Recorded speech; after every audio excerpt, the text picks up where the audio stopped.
Sneha steel and furniture centre Salgare. आमच्याकडे steel भांडी, संसारोपयोगी साहित्य, sofa set, furniture, cooler, dining table, आटा चक्की व इतर साहित्यांचे एकमेव ठिकाण एक, व्हरायटी अनेक। आता शुभ मुहूर्ताची सुरुवात सलगरेतील स्नेहा स्टील मधील खरेदीनेच। वाजवी दर, सजवा फर्निचरने तुमचे घर। सर्व साहित्यावर बजाज फायनान्सची खास सोय उपलब्ध। स्टील भांड्यांना 5 वर्षे गॅरंटी, तर फर्निचर साहित्यास किडवाळीपासून लाईफ टाइम वॉरंटी। खात्रीशीर खरेदीसाठी मिरज पूर्व भागातील एकमेव ठिकाण Sneha steel and furniture centre Salgare.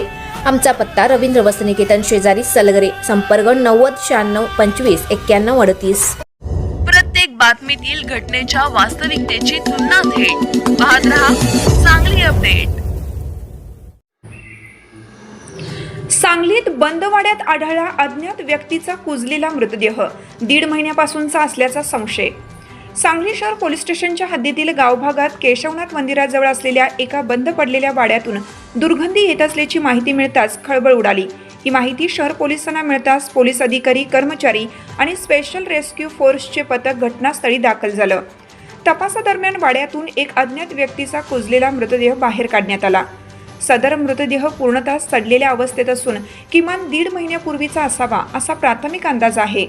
मृत व्यक्ती पुरुष असून अंदाजे वय 40 ते 50 दरम्यान असावं। प्रेताची स्थिती अतिशय कुजलेली असून हाडांचा सापळा स्पष्ट दिसत आहे।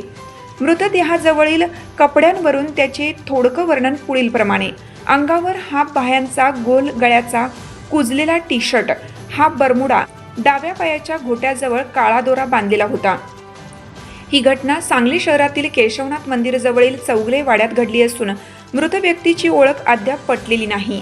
या प्रकरणी आमरण 85/2025 दिनांक 22/6/2025 रोजी शहर पोलीस ठाण्यात नोंद करण्यात आली आहे। सदर मृत व्यक्तीबाबत कुणाकडे मिसिंगची तक्रार असेल किंवा काही माहिती असल्यास सांगली शहर पोलीस ठाण्यातील पोलीस हेड कॉन्स्टेबल 2609 मुजावर किंवा पोलीस कॉन्स्टेबल 1079 चव्हाण यांच्याशी संपर्क साधण्याचं आवाहन करण्यात आलं आहे।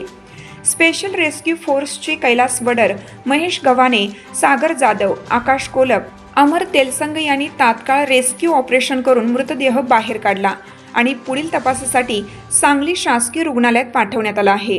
पुढील तपास सांगली शहर पोलीस स्टेशन करीत आहे।